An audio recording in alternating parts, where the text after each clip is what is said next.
It's Atlanta's #1 hip-hop station, Hot 107.9 at home for the Ricky Smiley Morning Show. Of course, you know it's your boy B-High. Radio shouting, man. Stepping in the building, man. I got his Zone 3 partner. My dog, Rara, man. What's good with it, homeboy? What it do, homie? I mean, not much. I mean, let's get straight to it. I mean, this sound that you got is different from everybody else in the A right now. Exactly. I mean, I was jamming to that higher tape. I was jamming to that high-end, low-life tape. I mean, tell me about the production and all that stuff on there, because I was noticing that them tracks, man, they were sounding like none other. Yeah, man, I produce everything on the CD on High and Low Life. Everything came from me. Yeah. And Toonk did too on High and Low Life, and I did the rest of it. And yeah. Then, you know, just playing around, man. Like I always feel like, you know, I don't want to sound like nobody, man. You know what I'm saying? And you know, the city sounding, everybody sounding alike, dog. Yeah. You know what I'm saying? And I always been the type of person go against the grain. You know what I mean? And just, you know, like my man saying, sonically, that's how I hear music. You know what I'm saying? Like that's how I listen to music. I like New York. I like the Biggie. I like the, you know, Wu-Tang. I like, you know what I'm saying, NWA, IQ. So you know, my sound come from a mixture of different things. You know what I mean? And I just put the A-Town flavor on it. Now, from what I understand, you got another project on the way. This Project Runway. Project Runway. Man. Tell me a little bit about that deal. Project Runway, man. It just, you know, it's I could say it's like a part two. It's like the sequel to High End Low Life, you know what I mean? And you know, the project stand for, you know, like not like Project Runway, the fashion show. It's just a twist, like project meaning as in Section 8 project.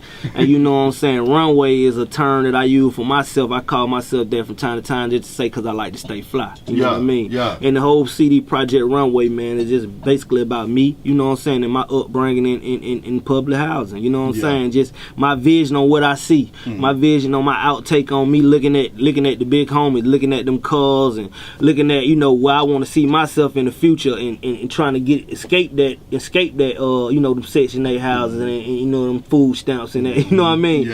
So it just all together, you know, it's a CD that you gonna feel good about. If a person came from that, you know, a lot of time, man, we be ashamed that we come from that. We feel like it bad, but it's like, you know, I go back to everything from, you know, even shopping with the candy lady, even, you know, the ice cream truck coming through. You know what I'm saying? You know, back in the day, you know what I'm saying, when I stayed in Tumblerville, you know, they used to have a red dog come through. You know what I mean? Like I'm bringing all that, you know, back from what I visioned as a kid, you know what I mean? Now, I mean, I hate to have to haul off and quote you right now, but I mean, on one of them songs you haul off and said, the rap gang don't want to let me in, but the dope gang sending out invitations, though. I'm telling you, man, all day. Rap gang don't want to let me in, drug gang sending invitation, county jail make a reservation, waiting on me, they gonna stay vacant. You feel me? Now, give folks a little bit of a background about yourself. Tell them about how you came up in the game and what other stuff you was doing before you got to where you're at now. I mean, when I first came in the game, man, I got started on the east side, man, staying at my grandma's house, man. You know, moved out Glenwood or whatever, man. And all my rap really came from there. All my homies out there, man. You know what I'm saying? And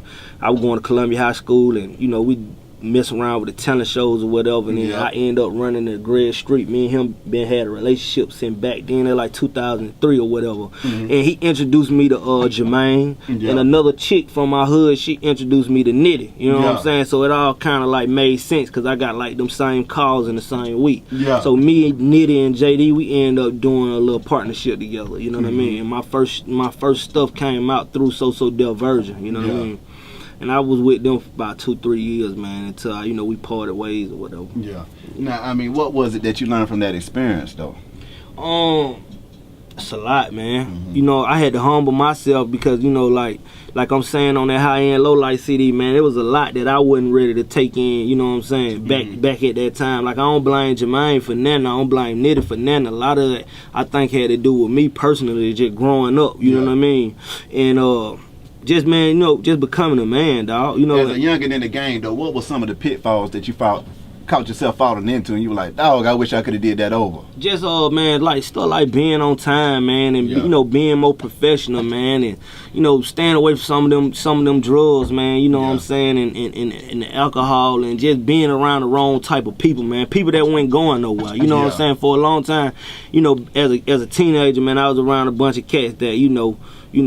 Some of them had their mind on right and some of them didn't, man, and just we went on the same page, dog. And you know, when you around that many people and y'all ain't on the same page, you know, it's like we ain't going nowhere real fast. We stuck, you know what I'm saying? And I think that's kind of what it was for me. You know what I mean? Now with this new music that you got out now, I mean that Dealers in Paris, that's why. Shout I mean, out to him. Talk to me about it. How did them songs come about?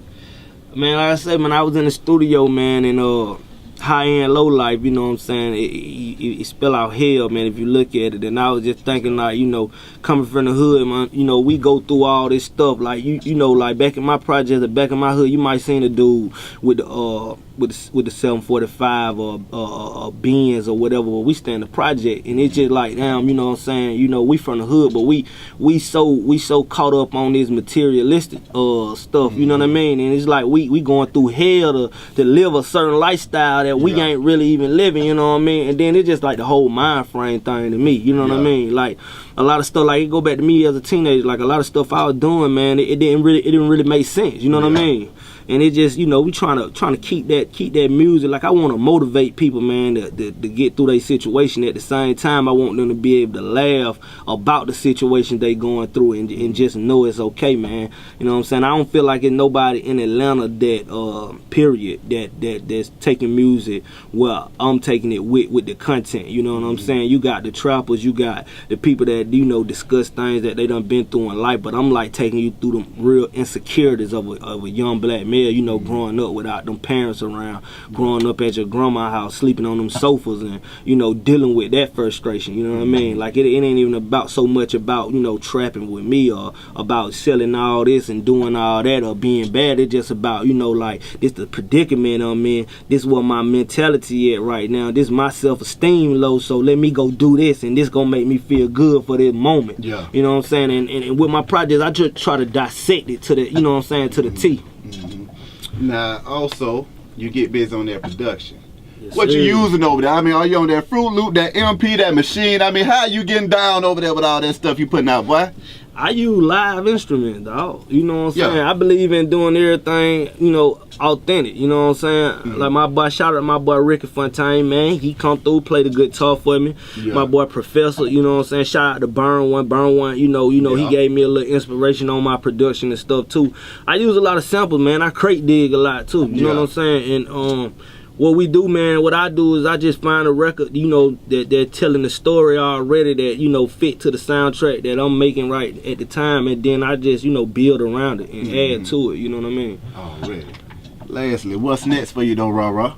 Hey, man, take over this city, man. Get this city where it need to be. You know what I'm saying? I got a rap. I say I pick up with G's until left off. Yeah. You know what I'm saying? And that's what I feel like for me. That's what I feel like I'm put here to do. You know what I mean? Both of them came through and did their thing in these 2000s. You know what I'm saying? And I feel like it's somebody else's turn to pick up where they left off. And I think, you know, I know for a fact that I got to be him. You know what I'm saying? Because it's real authentic A-Town right here. Already, I can definitely dig it. Well, homie. Yes, sir. Appreciate you coming through this thing, my dog. You, wish you nothing but the best and much success. Yes, Beehive Radio, shout it. Rara, it's Hot 107.9, man. Let's go. Yeah.